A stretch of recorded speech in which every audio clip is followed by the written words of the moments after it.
Marcelo Gianserra.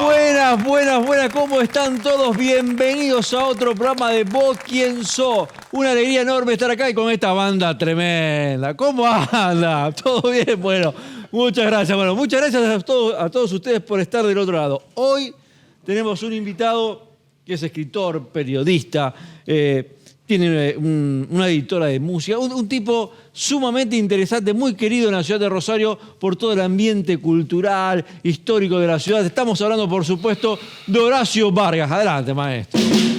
Qué alegría tenerlo acá. ¿Cómo le va? Gracias por la invitación. No rock, por favor, no heavy metal. No heavy metal. ¿Te gustaron los chistes del baterista? Bien, yo creo que es un programa. Hay que hacer un programa aparte, sí.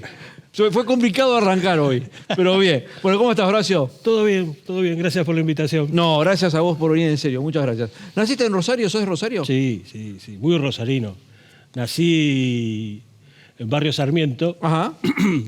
en la calle Valentín Gómez y Maciel, a 3 cuadras de la calle Pedriel. Pedriel, sí. ¿Te suena la calle? Sí, por supuesto, están las vías, Pedriel. Di María. Claro, sí. Una cosa rarísima, una cosa que aprendí, yo nací en la calle Valentín Gómez. Entonces, un día me pregunté, ¿quién habrá sido Valentín Gómez? Y fíjate vos cómo es la historia de uno, ¿no? Valentín Gómez fue el escribano de la Revolución de Mayo. Ah, mirá. Así que ya nací con esa consigna histórica de que vivía en una calle que tenía nombre, en definitiva, de hombre dedicado a las letras. ¿A qué escuela fuiste? ¿Fuiste por el barrio? ¿Cómo fue la República infancia? de México, que estaba ahí, está todavía, obviamente, a 3 cuadras, en la calle Warnes. Una escuela fantástica, hecha en la década del 50 por Perón. No era una escuelita común, esa escuela casi de media cuadra que tenía, me acuerdo que había 2 cosas que me llamaban siempre la atención. 3. Primero que el salón de actos había un piano y un escenario. Después que había una casa para el director de la escuela que vivía en la escuela. Y después estaba el famoso taller de oficios de carpintería. Entonces te imaginas, te das una idea del tamaño de esa escuela, ¿no? Y hoy sigue existiendo y está muy bien. ¿Y en la escuela o en una familia nació esa cosa tuya de leer, de escribir, de la cuestión cultural? ¿Dónde se fue forjando eso? Musicalmente en mi casa se escuchaba mucho tango. Ajá. Mucho tango. Mi viejo era un tipo que le gustaba mucho el tango y nos castigaba, me acuerdo, los sábados a la noche frente al televisor para ver Grandes valores del tango. Un corte, una quebrada y enseguida volvemos. Qué grande. Y al principio lo odiaba mucho ese programa, ¿viste? Pero bueno, era muy chico. Pero algo quedó de esa música. Sí, ¿no? obvio. Pero cuando entré a trabajar a los 18 años en una agencia de publicidad de Rosario como cadete, el Bigote Acosta era el redactor publicitario. Y él fue el que me bautizó nene. Y en ese clima, muy parecido a una redacción, ¿no? Que estaban los armadores, estaban los diseñadores, estaban los fotógrafos, estaban los redactores publicitarios.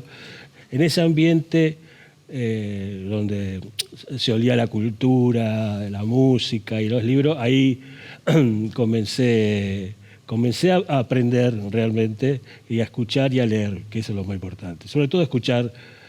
Y ahí me fui formando, digamos. Y yo era el cadete de esa agencia, se llamaba Neo Publicitario, Sí, por favor. del ruso Rejovisky. Y yo una vez conté, cuando presenté un libro, que alguien me preguntó por mi historia periodística, y yo decía que con el primer sueldo de cadete lo gasté así para hacer una revista que se llamaba Smog. Una revista que en ese momento, en ese contexto del país, que estamos hablando principios de los 80, 81, había un movimiento muy interesante de jóvenes que resistíamos, muchos de nosotros inocentemente, a la censura y a la Liga de la Decencia. hacíamos revistas, subtes, le decíamos, o underground, que la imprimíamos en las copisterías de la época con nuestros dineros, ¿no? Y las salíamos a vender en los recitales de rock o frente a las facultades. Así que así debuté en el periodismo gráfico. Y hoy tenés Barullo, que realmente es una revista cultural, por así decirlo, que está bárbara. La siguiente experiencia para mí muy importante fue la revista Risario. Ah, bueno. Tremendo. La revista Risario... ¿Sabes que tengo la imagen en la oficina de mi viejo de tener las revistas? Claro. Tremendo. La revista yo entré en el 81, finales del 81, que me acuerdo que me dieron para cubrir el concierto de Queen en el Estadio Central. Fue una revista muy importante a la hora de hablar, ahora sí, a la hora de hablar de la historia del periodismo gráfico en la ciudad, la revista Risario tiene un lugar preponderante. Sí, sin duda. Fue una revista que formó a periodistas. Uno de esos fui yo. Pero además le dio posibilidad a un montón de gente para escribir y para dibujar, que hoy siguen en la actividad y siguen en la profesión, ¿no? Y después tenía otra, como lo hablábamos antes, la revista Risario tenía un eslogan que yo creo que nos define aún hoy, que es: ser rosarino es un chiste del destino. Tremendo. Tremendo. Yo creo que es insuperable. Es tremendo esa frase. Y bueno, eso fue una creación de Manuel Aranda, ¿no? Pero fue una experiencia muy importante y por otro lado me encanta que los estudiantes de comunicación social de la UNR, durante todos los años siempre hay un llamado para como parte de una entrevista que es una investigación sobre las revistas culturales de Rosario. Es decir que tanto Smog como Risario entraron a la facultad, digamos, y son material de estudio. No, pero Barullo lo mismo. Y Barullo es otra etapa, ¿no? Barullo es realmente una joyita lo que hacen. Barullo ya cumplió 5 años, una revista cultural en papel. En estos momentos de crisis económica y de remarcación de precios del papel y esas cosas que nos perjudican directamente. Hoy hay 2 revistas culturales en la Argentina, 2. Una es Enya, del Grupo Clarín, y la otra somos nosotros. Ellos salen semanalmente, nosotros estamos saliendo ahora bimestralmente, pero mantenemos esa continuidad, ¿no? Y a la vez la idea de que es una revista rosarina, digo. Es una revista que defiende la rosarinidad, que defiende los proyectos originales que están en marcha, que recuerda a sus grandes figuras, que le importa la historia de la aldea, y todo lo y abiertos además a todas las cosas que por venir. Hablaste de la historia y es interesante el concepto que vos tenés, porque para muchos de nosotros vos sos un historiador y vos decís que no. No. Primero porque no estudié la carrera, pero sí me interesa la historia local, obviamente. Y me gusta más que definirme como divulgador, que es una figura que usaba siempre el negro Yelpi cuando en algún momento la academia lo criticó, ¿no? El divulgador privilegia la vida cotidiana, los hechos de la vida cotidiana, no los análisis del materialismo dialéctico, digamos. Y hubo otro gran historiador, divulgador también, pero sin título universitario, que fue Mickiewicz, el primero. Que por suerte sus archivos se han salvado, ¿no? Y después, remontándonos un poco más a la historia, tenemos al primer gran cronista de Rosario, que fue Pedro Tuella, un aragonés que llegó a Rosario solo y se encontró con una aldea y nada más que una aldea y un par de vecinos y empezó a escribir, porque aparte, obviamente no era analfabeto, que sí era la población del momento. No, aparte somos de donde venimos, ¿no? Entonces esos registros son siempre muy valiosos y hay que darle el lugar y el valor que tienen. Claro, además, a partir de sus escritos, él siempre sostuvo que el origen del pueblo, nosotros somos una ciudad sin fundadores, una ciudad sin un colonizador español que haya venido, haya puesto el palo y decir que somos hijos de la raíz. Él escribió en esos artículos que escribía para un diario de Buenos Aires, que el origen del pueblo él lo remonta a 1725. Porque, ¿cómo lo explica? Francisco de Godoy vivía en Coronda y era muy amigo de los calchaquíes. Los calchaquíes estaban bajando del norte de Santa Fe porque lo venían corriendo los muchachos, los otros indios más pesados. Y los calchaquíes no eran guerreros. Sí, eran guerreros, pero no estaban, incluso, no predominaba el cristianismo sobre ellos. Mantenían cierta autonomía. Y entonces Godoy les propone, al grupo reducido obviamente, trasladarse de Coronda hacia el Pago de los Arroyos. Junto con Godoy se suma el capitán Martínez, que era su cuñado, que era casi el fundador de Coronda, y se viene la familia con los calchaquíes, ese grupo de calchaquíes, y se instalan en lo que hoy es la catedral.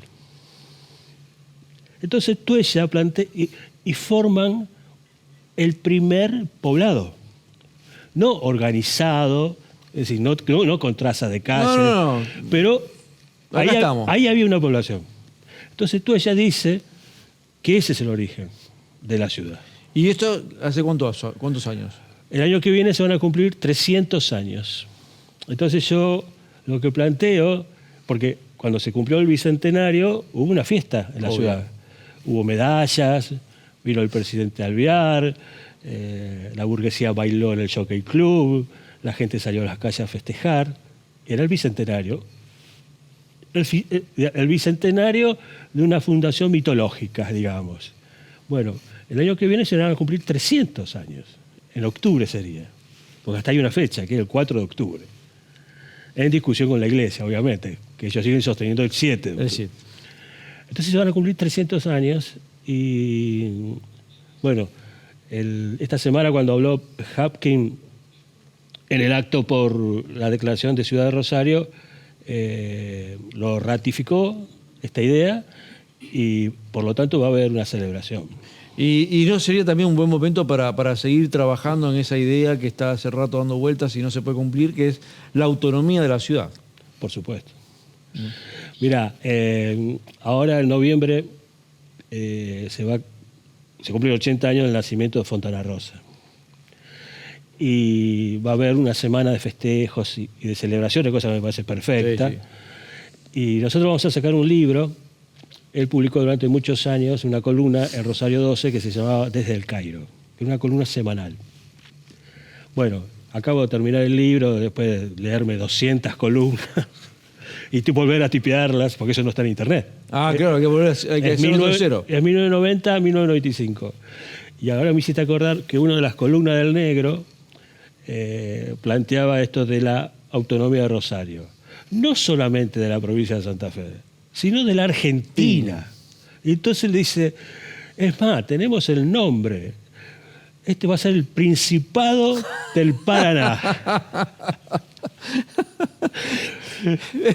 Y vamos a invitar a los europeos y vamos a seguir, y no sé, y nombro un montón de países. Entonces digo, qué cosa, cómo desde la lucidez de este tipo uno puede disfrutar de esta idea, ¿no? A mí me encantó esta cosa. Y bueno, no digo que seamos un país, pero por lo menos que tengamos esa autonomía Sí, inevitable y necesaria. Sí, realmente muy necesario. Bueno, nombraste Página 12, Rosario 12, bueno, también la parte periodística ha sido, lo tiraste por ahí en algún momento, pero sos una de las plumas más destacadas de la ciudad, que siempre son una referencia. ¿Te disfrutás de eso o te gusta más la otra parte, la cultural o la revista E? Y son distintas etapas. Ajá. Son distintas etapas incluso del periodismo en Rosario, ¿no? Cómo se hace. Junto a Pablo Feldman y Jorge Lanata, nosotros fundamos Rosario 12. Cuando Página 12 llevaba 2 años, yo había arrancado en Página 12 como corresponsal. Y después largamos Rosario 12 una vez por semana, que salía los viernes. Me acuerdo que salió en septiembre. Y ahí aparecen la primera columna de Fontana Rosa y la primera contratapa del Negro Yelpi. Bueno, acompañando desde el primer momento. ¿Viste? Aprovechamos para el recuerdo del Negro, de un historiador también, digamos, una persona también muy importante para la cultura de la ciudad. Totalmente. Saludamos a la familia y bueno, se fue hace muy poquito tiempo. Así es. Sí, yo creo que el Negro ha sido una pieza fundamental, primero como gestor cultural, después como historiador o divulgador, después como poeta, después como político. Llegó a ser presidente del Consejo Municipal de Rosario. Y él siempre decía, espero que la gente me recuerde más por la cultura que por la política. Horacio, ahí nombraste, en un momento, hablando de Página 12, que fue yo hablo con los pibes más jóvenes y no dimensionan lo que fue Página para el periodismo gráfico, ¿no? el quiebre que se hizo en ese momento. Pero más allá de eso también, nombraste la diferencia, cómo se hacía periodismo antes y cómo se hace ahora. ¿Dónde ves la diferencia? Mirá, primero que el diario en papel cada vez cae en picada. Y arrastra los kioscos de revistas y diarios. Se ve permanentemente. A mí es una imagen que me da mucha tristeza. Tercero, que las condiciones laborales cada vez son peores. Hay como una precarización laboral, cosa que antes no se veía. Eso desgasta mucho a los redactores. Después apareció la pandemia. Y ahí hay un corte tremendo. Mira. Desocupamos las redacciones de los diarios, nos quedamos a vivir en nuestras casas durante mucho tiempo y trabajábamos en nuestras casas. Yo trabajaba en el living, otro trabajaba en la cocina, otro trabajaba en su dormitorio. Y eso fue muy desgastante. Yo como jefe, por ejemplo, perdí una cosa que antes era habitual y que era el contacto con los compañeros de trabajo. No podía putearlos porque hizo algo mal, o porque no fue a cubrir tal nota, o porque llegó tarde, o porque terminó tarde la nota. Ahora todo era periodismo por WhatsApp. Vos sabés que una cosa, hablando con los compañeros ahí de la capital, lo que también me dicen, se perdió el café edición, digamos, ¿no? Sí, claro. Terminamos de acá y nos íbamos al frente a tomar un café, a comer un sándwich. Se perdió también un poco la mística de lo que era la vida del diario. Es que eso era... Aparte uno se retroalimentaba con esas conversaciones, esa charla. Y con esas discusiones, ¿no? Había discusiones, había charlas, y eso estaba muy bien. Eso era un ejercicio diario, aparte, ¿no? Bueno, todo eso se perdió. Post-pandemia todo eso se perdió. Y después aparecieron las redes sociales, y aparecieron las falsas noticias, y apareció esta obligación de los editores digitales de subir las noticias más rápido que otro, sin chequear, sin editar, en el sentido de decir, bueno, es lo mismo Susana Jiménez que la guerra en Ucrania. No es lo mismo.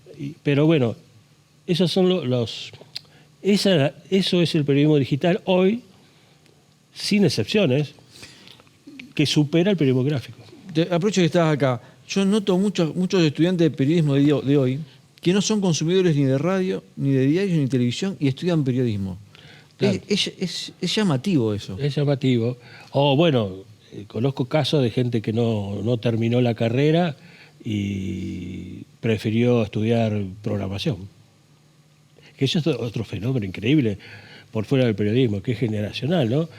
hoy los tipos que tienen entre 30 y 40 años, que han optado por estudiar programación, yo te diría que si haces un ranking, son los primeros que tienen trabajo. Te voy a llevar por otro lado ahora. El tema de tuyo con la editorial de música que tenés, ¿no es cierto? Que también hay el grandes valores del tango, me parece que están. fue germinando de a poco, ¿no? Sí. Realmente también, para la gente que no sabe, es impresionante también lo que haces desde ahí, ¿no? Fomentando música, dándole lugar a un montón de artistas. Es un trabajo que también para la ciudad es importante. Sí, el sello se llama Blue Art, es un sello especializado en jazz, básicamente, que surgió en el fatídico diciembre de 2001. Ah, linda fecha, che. Hermosa. Arrancaste bárbaro. Bárbaro. Un ojo clínico. Clínico. Veníamos de una semanita tan poco picante con saqueos, paros generales. Y nosotros ya teníamos un concierto a fin de diciembre en el Parque España de presentación del primer disco. Y yo pensé que no iba a ir absolutamente nadie, obviamente. Era gratuita la entrada, ¿no? Un teatro para 500 personas. Y se llenó. Entonces me llevó tiempo encontrar una explicación a eso, ¿no? ¿Por qué?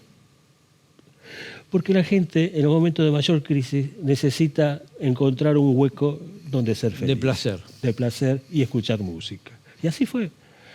Después ganamos un Grammy Latino, ganamos un premio Gardel con Abonicio, tenemos como 150 discos, publicamos lo que me interesa y lo que nos gusta, pero no con un plan que teníamos al principio, que hoy no se puede hacer, digamos. Uno baja la cantidad de títulos en el año que va a producir. No, pero más allá de eso, no, realmente los títulos, los artistas que tenés es increíble.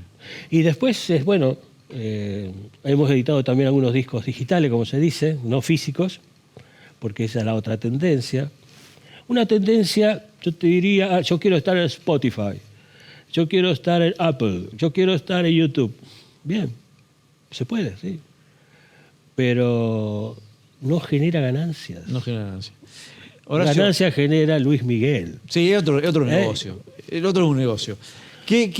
Hablando de jazz, que a mí es una de las músicas más me gustan, ¿qué artistas tenés de los que están dentro de tu catálogo? Sí. ¿Disfrutás más o te gustan más? ¿Cómo es? Vos decís de los propios. Sí, ¿qué música te gusta escuchar y dentro del jazz y dentro de tu catálogo? No, bueno, nosotros tenemos un catálogo donde el jazz, donde la consigna es jazz argentino, jazz hecho en Argentina, no jazz argentino. Porque esa figura de jazz argentino sí, es complicado. Es complicado defenderla, como decir también esto es jazz tango o tango jazz. Yo tengo mis dudas y no he polemizado, para mí son rubros que no existen. Ahora, jazz en Argentina sí se hace y muy bien. Y muy bueno, sí. Nosotros tenemos varios músicos, Ernesto Jodos, Carlos Casaza, ahora sale un disco del Umbral. El Umbral fue uno de los primeros grupos de jazz argentino que perduró, tiene más de 25 años. Bueno, se volvieron a juntar y han sacado un disco fantástico. Después, bueno, Jorge Migoya, un gran músico rosarino que vive en París de hace mucho tiempo, que sacó un disco que se llamó Síntesis, que para los que les gusta el rock progresivo de los años 70, fue un disco emblemático. Y nosotros lo pudimos reeditar en CD a partir de las cintas originales, no de una copia de la copia, ¿no? Y después está Adriana Bonicio, que para mí es uno de los mejores letristas de canciones argentinas. Y tuvimos al gran maestro Gerardo Gandini, con el cual publicamos varios discos, una persona maravillosa, influyente en muchos casos. Y después, bueno, hubo descubrimiento de pianistas jóvenes que debutaron con nosotros y después crecieron y se fueron. Leo Genovese, por ejemplo. Bueno, estamos hablando de Maradona. El primer disco que salió de Leo Genovese en Argentina lo fabricamos nosotros y él ya estaba viviendo en Brooklyn. Pero hoy estamos, desde el punto de vista de la producción musical, estamos en una situación difícil, primero por los costos de fabricación. Obvio. Y después han cerrado, así como yo te decía que cerraron kioscos de revistas, también han cerrado disquerías. Sí, un montón. Entonces los canales de distribución cada vez son Sí, menores. son menores. Entonces la mejor manera, yo siempre le digo a los músicos, es defender un proyecto musical, defender un proyecto del disco en el vivo. Hay que tocar. Hay que tocar. Aquí está. Horacio, millones de gracias por venir. Un No, por placer favor. enorme charlar con vos. Te doy un abrazo. Dale. En serio, muchísimas gracias. Un placer. Igualmente. No se mueva de ahí, quédese con nosotros. Enseguida volvemos con más Vos Quién Sos.